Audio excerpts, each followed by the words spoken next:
When I woke up, I'd time-traveled 10 years into the future. My wife was still a stunning, almost intimidatingly beautiful CEO. This felt like the perfect setup for a power fantasy story. But just as I was ready to embrace my new life at the top, I learned our relationship was already in ruins.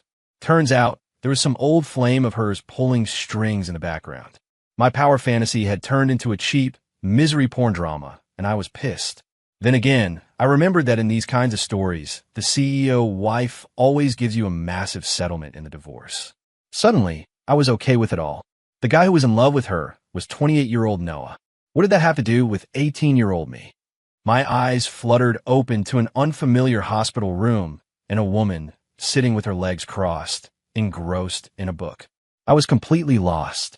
Just last night, I was pulling an all-nighter at a LAN party with my buddies. How the hell did I end up here? My only hope was the woman in front of me. She was breathtakingly beautiful, but radiated an icy chill that kept you at a distance. Her hair cascaded down her back like a dark waterfall, and her eyes were as clear as an autumn lake, but as cold as a frozen one. Miss, ma'am. I ventured, trying to get her attention. She didn't respond, only lifting her eyes to give me a brief, dismissive glance. She was so gorgeous, I had to physically restrain myself from asking her to adopt me. Where am I? 1 minute, I was pushing the A side on Lotus, and the next I wake up here. What happened? I pressed on. Are you done yet? How long are you going to keep this act up? She snapped, her voice sharp. Faking an illness wasn't enough, so now you're faking amnesia? I'm busy.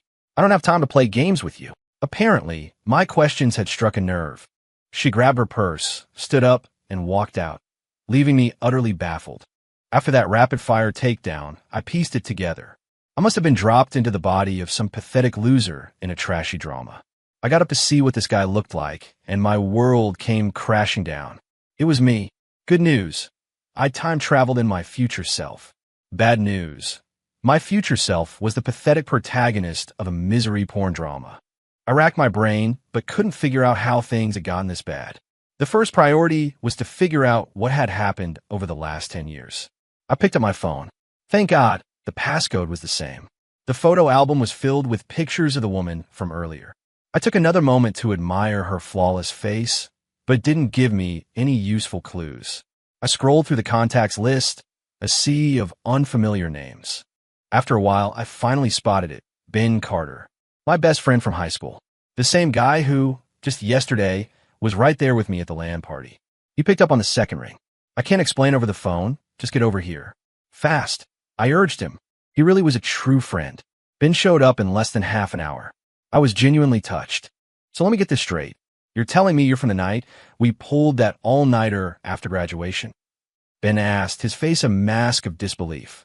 This isn't some new trick you cooked up to win Tori back, is it? I was speechless. I had no idea what kind of magic this Tory woman possessed to turn me into such a clown. My last memory is of you baiting me on A site every single round. So don't push me, I said, the phantom frustration still fresh. If he hadn't been such a terrible teammate, I wouldn't have stayed up all night, and I wouldn't have woken up in this mess. Ben hesitated, then after a moment, started to fill me in on the last decade. After graduation, you got into Northwood University. That's where you met Victoria Vance. Tori, you told me it was love at first sight, but my guess is you chased her for a long time. Why else would a girl like that fall for you? I got into Northwood. Since when's their standards so low? Did my dad donate a library? I was stunned. Shouldn't our relationship be solid then? A minute ago, she looked at me like she wanted me dead. Did I cheat on her? Ben started hemming and hawing. I knew something was wrong and pressed him to keep talking. I wasn't prepared for what he told me next. It was like my body had been possessed for the last 10 years. I couldn't believe I had become such a colossal simp. Apparently, I cooked elaborate meals for Tori every single day. If she so much as hinted at needing something, I would drop everything at work to run her side. And if that wasn't bad enough, the moment her old flame came back to town, she made the guy vice president of her company. They were seen everywhere together, completely ignoring me. Hearing this made my blood boil. In high school, I was popular. I had my fair share of girls interested in me. How could I have devolved into this pathetic, cheated-on husband? Son of a bitch, I'm done with her. The fact that Ben thought I was trying to win her back made it even worse. She treats me like that, and I'm supposed to want her back? I'm Noah Miller. I was a legend in my own time, handsome, charming, from a good family. How could I become a doormat? Well, you faked being sick just to get her to visit, and you caused a huge scene at her company, Ben said with a shrug. I honestly thought this amnesia thing was just your latest stunt. The more I thought about how pathetic my life had become, the angrier I got. You got a smoke? I need one. Ben handed one over. I lit it, but the moment the smoke hit my lungs, I erupted into a violent coughing fit. What the hell? How long has it been since this body had a cigarette? I'm coughing from a light. You quit, Ben said. You told me Tori couldn't stand the smell of smoke. That just made me even angrier. I grabbed my jacket and, using the address Ben gave me, stormed over to Tori's office building. I tried to march straight into the lobby, but a security guard stopped me. Mr. Miller, please, he said, his eyes pleading. After the last time you caused a scene, Miss, Vance docked our pay for a month. We really can't let you in. Don't make this hard on us. Looking at his desperate expression, I couldn't bring myself to push past him. I pulled out my phone and called Tori. Unsurprisingly, it went straight to voicemail. As I was about to dial again, I heard the guards behind me suddenly straighten up and say in unison, "Good morning, Mr. Croft." I turned around to see a man in a sharp, well-tailored suit. He was handsome, but not as handsome as me. Looking for Tori, he asked, his eyes unreadable but with a hint of contempt. Come with me, but you have to promise not to pull a stunt like last time. Don't worry, I said, my voice dripping with sarcasm. I'm just here to give you my blessing. How ironic. I had to get permission from my wife's old flame just to see her. You should watch your mouth, Miller, Julian Croft snapped, his brow furrowing. If I hadn't gone abroad back then, the title of Tori's husband would have never been yours. Then why did you go abroad? Running away from something. I shot back. I'm not like you. When I love someone, I don't just run away. Thank God I had grilled Ben about this Julian guy before I came. Otherwise, I'd be losing ground to the other man, and I couldn't let that happen. According to Ben, Julian and Tori grew up together, classic childhood sweethearts. They were supposed to go to Northwood together, but he bailed and went overseas instead. The tension was thick as we rode the elevator up to Tori's office. I didn't wait for an invitation. I just pushed the door open and walked in. How many times do I have to tell you to knock before? Tori started, her voice laced with anger. She looked up, saw it was me, and her expression softened for a fraction of a second before her frown returned. Didn't I tell you not to bother me during work hours? I took a deep breath, trying to steady my nerves. Tori, I've thought it over. Let's stop torturing each other. Let's get a divorce. So you're not faking amnesia anymore. Weren't you just claiming you didn't know me? And for the record, you're the one who's been torturing me. Then it hit her. Divorce. Noah, you want to divorce me? The slight smirk that had been playing on Tori's lips froze. Her beautiful eyes widened and stared at me. Believe it or not, I really did lose my memory. But don't worry, I won't bother you anymore. I sighed. My past self had been so pathetic that I had to be this meek now. But I was confused. I was the one asking for a divorce, so why didn't she look happy about it? It was like my words had flipped a switch. She dismissed Julian, who was shamelessly eavesdropping at the door, and stormed toward me. The sheer force of her presence made me feel a little weak. At the end of the day, I was still just a kid who'd barely graduated high school. Facing off against a corporate powerhouse like Tori Vance was intimidating. You want a divorce? Fine. You leave with nothing, she said, her eyes filled with a threat that made me feel like she could have me disappeared. Tori's power was intense, but the thought of leaving with nothing was a deal breaker. I was an 18-year-old high school grad with no job skills. I was counting on that settlement to live comfortably. Are you serious? You're the one who cheated, and now you have a nerve to tell me to leave without a penny. Is that even legal? I was losing my cool. Your choice. Leave with nothing, or we stay married. Decide, she said flatly, then turned and walked out, leaving me fuming in her office. If I didn't desperately need the money, I might have just agreed out of sheer anger. So much for my brilliant plan to get rich quick. It was over before it even started. Back in the hospital, Ben and I stared at each other. Seriously, how do I divorce her and still get a payout? I don't get it. I got into Northwood. I'm supposed to be a smart guy. How'd I not save a single dime in 10 years? I almost couldn't even cover the hospital bill. Anyway, Venmo me 50 bucks. I'm craving some KFC. I still couldn't wrap my head around how my life had turned out this way. Because she has your debit card, Ben said, giving me a look of pity as he pulled out his phone to order the chicken. After you guys graduated, she wanted to start her own business. You got a job and gave her every paycheck to fund her dream. You're a total simp, man. Oh my God, she's a monster. I couldn't hold it in any longer. I launched into a 2-hour tirade against Tori. Right as I was getting really worked up, I saw Ben's face freeze. What the hell is wrong with her? She's a psycho. If you don't like someone, just divorce them. Why torture me? What do I owe her? Say something, dude. Are you brain dead? I followed Ben's gaze and turned around. My eyes met Tori's. She looked like she was about to commit murder. If there was any hope of salvaging the situation before, it was gone now. Seeing the look in her eyes, I knew I was screwed. Forget leaving with nothing. She was probably going to sue me for everything I didn't have. What are you doing here? I stammered, my bravado vanishing. I wasn't talking about you. I'm taking you home, she said, her voice devoid of any warmth. Or do you have somewhere else to stay now? I hated the coldness in her voice, but caught red-handed, I had no choice but to sheepishly follow her out. The car ride was silent. I stare out the window, the awkwardness so thick you could cut it with a knife. Finally, I decided to break the silence. Can you tell me how we got married? Tori flinched, a flicker of some complex emotion crossing her face. You really lost your memory. I don't know if it's amnesia or time travel. All I know is that yesterday I was a high school grad planning to dye my hair, pull an all-nighter, and go on a road trip. Now, I'm a middle-aged guy who's been your doormat for a decade. I watched the scenery fly by, a wave of melancholy washing over me. We were happy when we first got together, she said softly. You would always have dinner ready for me when I got home. I looked forward to it all day, just curling up on the sofa with you. We didn't have much money then, but we were happy. She paused, and I could have sworn her eyes looked a little misty. For some reason, my heart twinged. And then you cheated on me? I asked cautiously. Of course not, she said, shooting me a glare before continuing. But I don't know when it started. You became so sensitive, so suspicious. You always assumed if I came home late it was because I was with someone else. We started fighting more and more. It got even worse after Julian came back. It was exhausting. But that's all in the past now. Since you've lost your memory, we can start over. This was not what I expected. I figured we had some kind of arranged, loveless marriage. I never thought there had been real feelings between us. Remembering how cold she'd been when I woke up, I couldn't help but feel a pang of sympathy for my future self. Her story was completely different from what Ben had told me. I didn't know who to believe.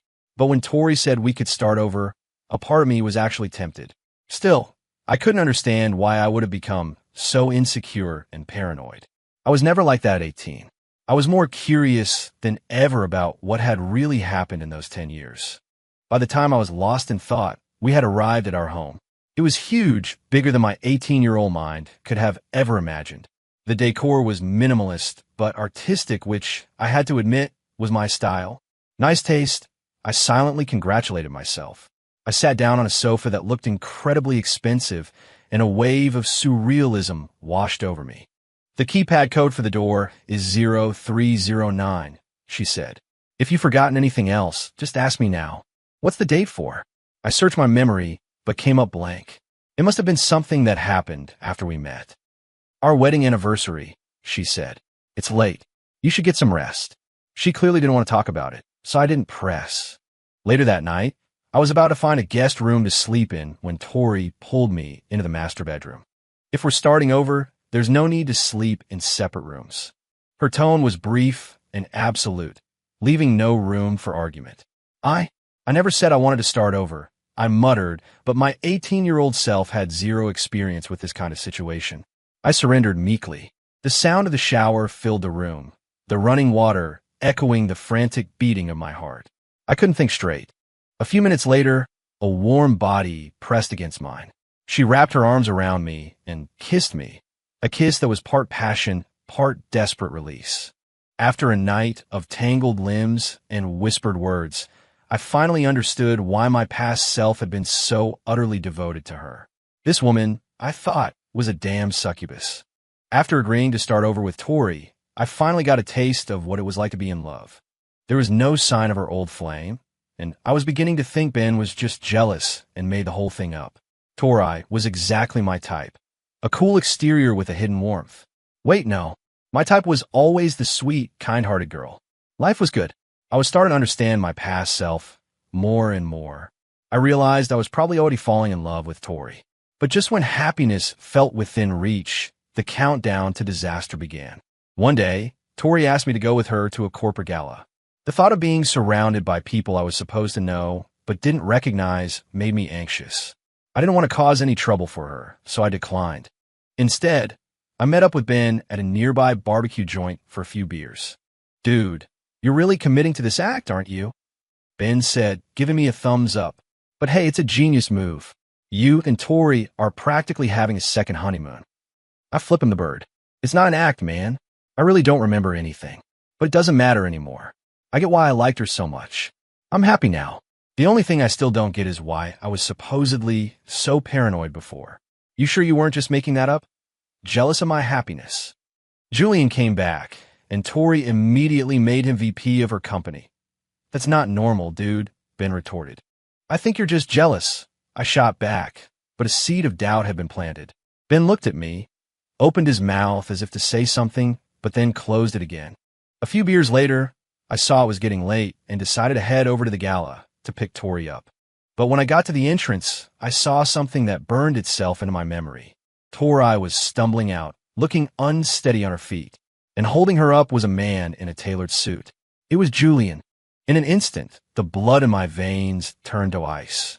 Ben's warning from earlier, mixed with the alcohol, sent a surge of rage through me. I stormed over and threw a punch right at Julian's face. He staggered back and fell to the ground.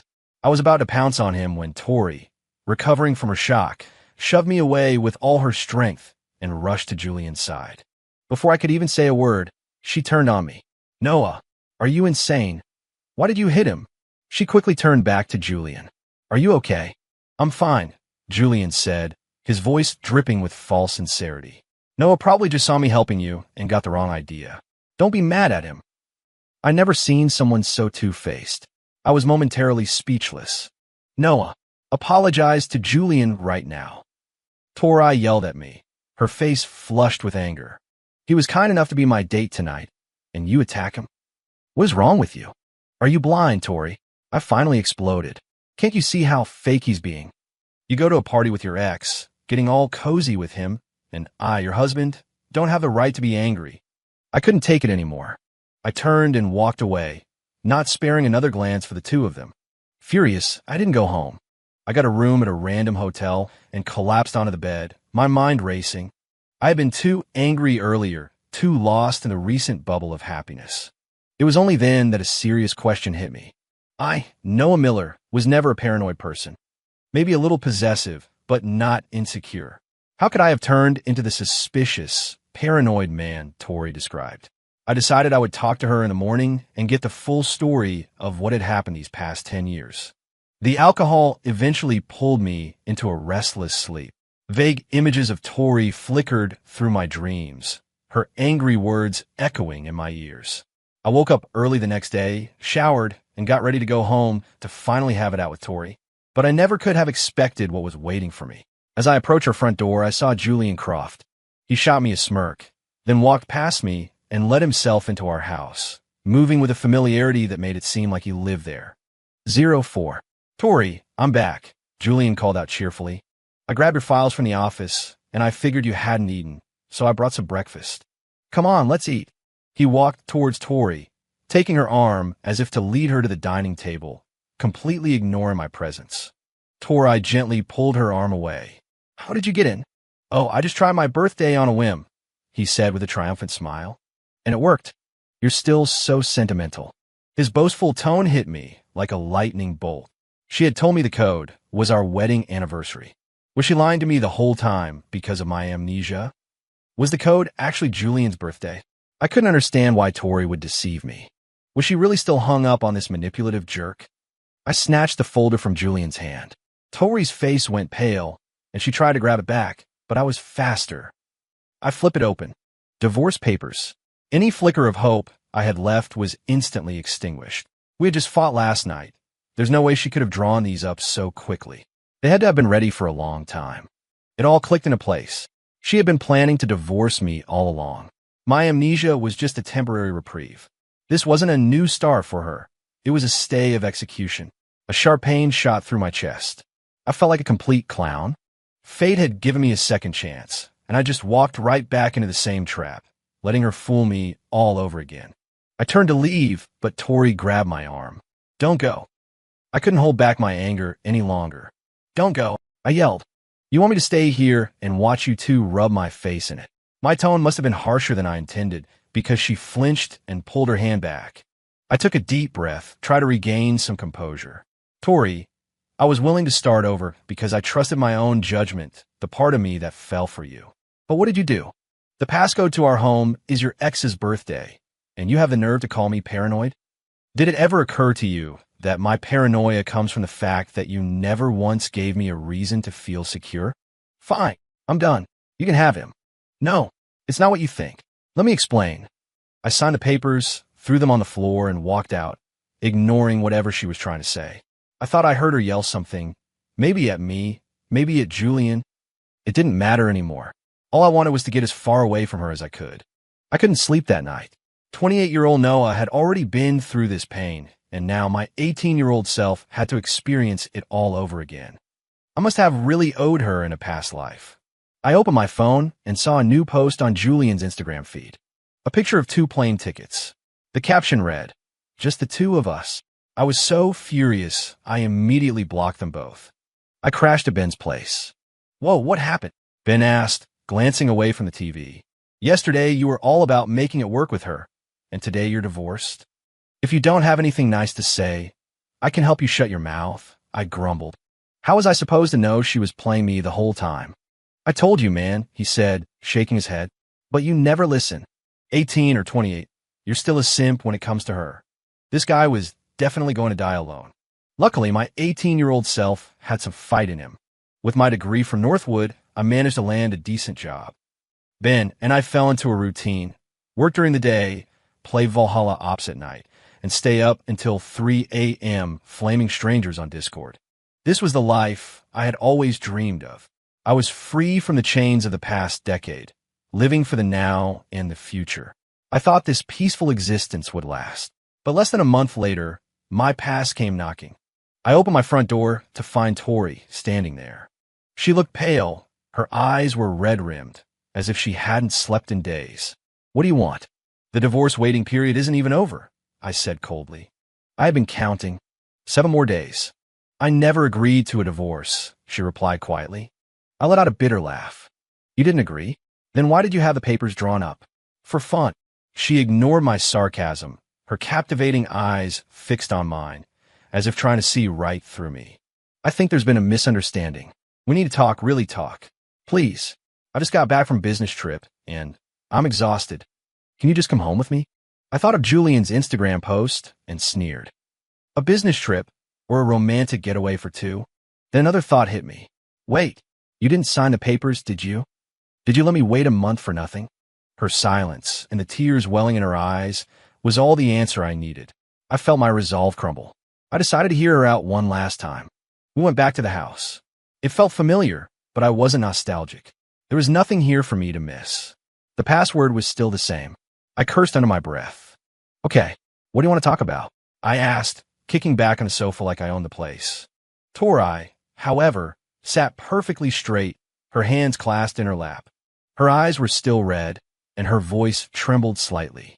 That night, I only asked Julian to the gala because he didn't want to go, and I had a little too much to drink. That's the only reason he was helping me walk. And the door code really is our wedding anniversary. It's just a coincidence that it's also his birthday. I had completely forgotten. He and I grew up together. Our families are close.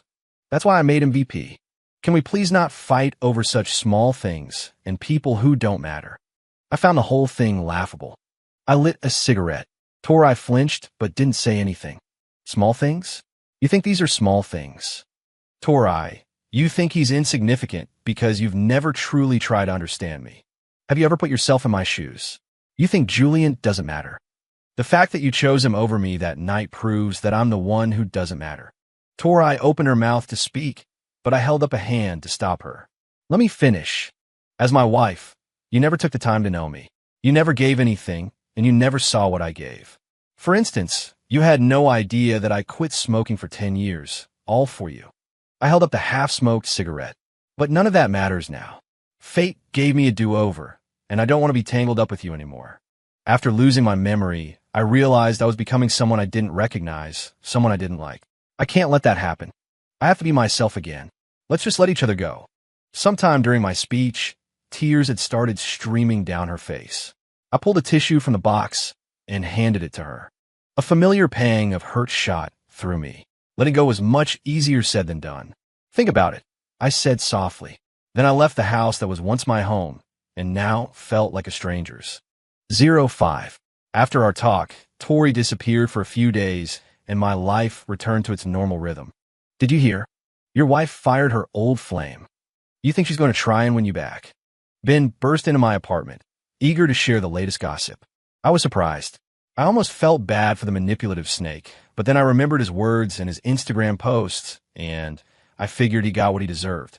That night, I went with Ben to our high school reunion. It was surreal, seeing kids who were just stressing about the SATs a few days ago in my memory and now transformed into world-weary, slightly paunchy adults, all schmoozing and networking. It was kind of depressing. To my surprise, Leah Evans, our class president and valedictorian, was there. I owed her big time. Without her help, I never would have gotten into Northwood.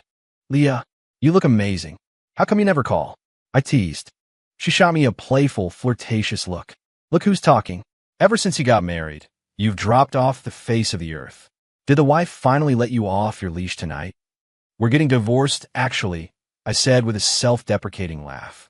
Leah gave me an apologetic look, but I could have sworn I saw something else in her eyes, something like relief. As the night wore on and everyone got progressively drunker, someone suggested we go out for karaoke.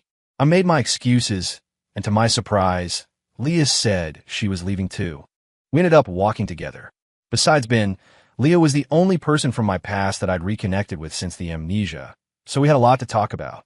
You always seemed so devoted to your wife. What happened? Did she ask for the divorce? She asked, trying to sound casual, but the way she was nervously fiddling with the hem of her shirt gave her away. Her question annoyed me. Why did everyone assume I was the pathetic one? Couldn't I have been the one to ask for it? I just realized that in trying to make her happy, I completely lost myself. She nodded in agreement. I know what you mean. After you got married, you became so meek. I barely recognized you. But tonight, you seem like the guy I remember from 10 years ago. A little reckless, maybe, but confident and full of life. I'll take that as a compliment, I said with a small smile. When we got to the entrance of my new apartment building, I decided to tell her the truth. Look, the truth is, I have amnesia. My memory stops right after high school graduation.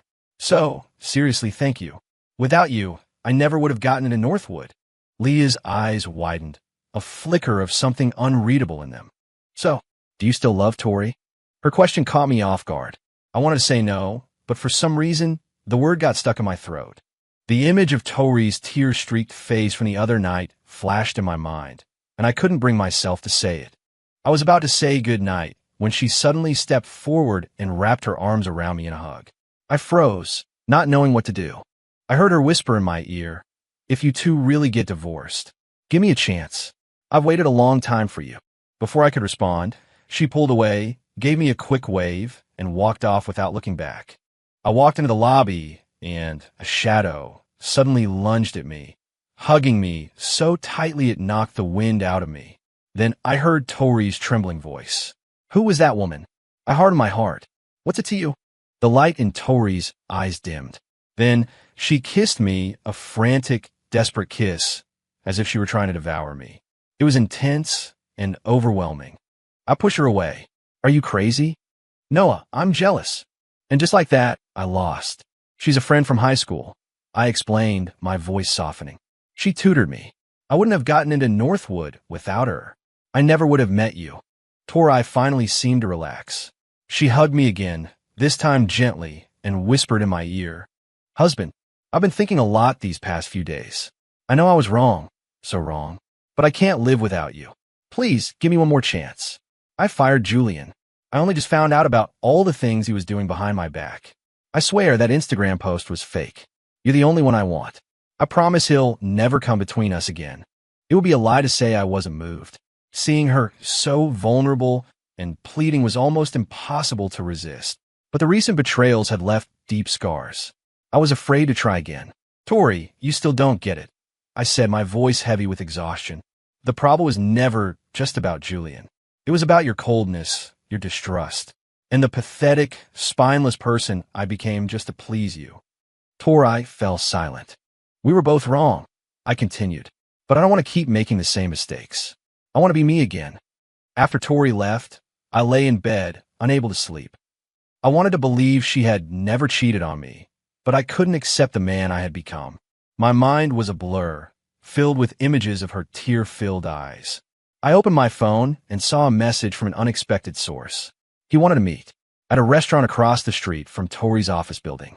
All right, what do you want? I asked, looking at Julian Croft sitting across from me.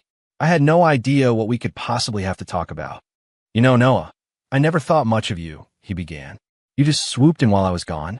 You couldn't possibly compare to the history Tori and I have. So what's your point? Are you trying to brag? I said, my patience wearing thin. A guy who's already been kicked out of the game has no right to look down on the players. This guy was unbelievable. But I was wrong, he admitted, his arrogance gone. I tried everything to push your buttons, to make you paranoid. But I underestimated how much Tori loves you. She never once took my side, never accepted my comfort. And when she saw that you-only Instagram post I made, she fired me without a second thought, completely disregarding our family's relationship. That's what you get, I said coldly. If you had fought for her fair and square, I would have respected you. But you're just a snake who plays dirty tricks. If that's all you wanted to say, I'm leaving. I stood up, but Julian grabbed my arm, his eyes now holding an almost pleading look. I know how much she loves you. We grew up together. Putting my own selfish feelings aside, she's still like a sister to me. I want her to be happy. So if you still love her, stop torturing her. And if you don't, for God's sake, let her go. I walked out of the restaurant in a daze, my mind reeling. Did I love Tori? The answer was yes. I was sure of it now. I had just been so caught up in the resentment I felt for my past, pathetic self. In the end, it was all just my stupid pride. As I was lost in thought, I saw her, Tori, standing across the street, her eyes lighting up when she saw me. She must have thought I was there to see her. She started running towards me. But then I saw it, a car speeding down the road way too fast. My mind went blank. There was no time to think. All I could do was run, using all my strength to shove her out of the way. In the split second before the impact, a strange sense of peace washed over me. This is fine, I thought. At least this way, the conflict is over. When I woke up in the hospital again, my first thought was that I must have a damn lucky star. My second was seeing Tori, asleep in the chair next to my bed, her head resting on the mattress, her hand still clutching mine tightly. Good news. I had faced down a speeding car and won. Even better news. All my memories had come flooding back. The last 10 years flashed before my eyes like a movie. I saw Tori, exhausted from building her company, her face breaking into a smile of pure relief when she came home and saw me. Suddenly, the humiliation and pathetic weakness I'd been so ashamed of melted away. Maybe the meekness I despised was never really there. Maybe my sacrifices hadn't been for nothing. Looking at Tori's tired face, a familiar yet new wave of protectiveness washed over me. I finally understood. The me I wanted to be was simply the whole me. The me with all my memories. Whether it was the arrogant 18-year-old or the supposedly pathetic 28-year-old, there was one constant. I loved Tori. I tried to gently pull my hand free, but the movement woke her up. Our eyes met. Without a word, I used my free hand to cup her chin and pulled her into a kiss. For a second, she looked shocked, then she melted into it, kissing me back with a passion that matched my own. Under Tori's attentive care, I recovered quickly. Soon enough, it was time for me to be discharged. But instead of taking me home, she drove me straight to the county courthouse. What's this all about? I asked, an amused smile on my face. When you were in surgery after the accident, I made a promise, she said, her voice serious. I prayed that if you lived, I would give you anything you wanted, including a divorce. But what if I don't want a divorce anymore? I said, pulling her into my arms. But I was such a terrible wife, she whispered. I want to start over. Properly this time. What could I do? A man's got to spoil his own wife. We walked out of the courthouse, and one of the clerks commented that they'd never seen a couple look so happy to be getting divorced. We just looked at each other and smiled. This time, Tori said, her eyes sparkling, "It's my turn to chase you, Noah Miller, and I'll love you for the rest of my life." I thought to myself,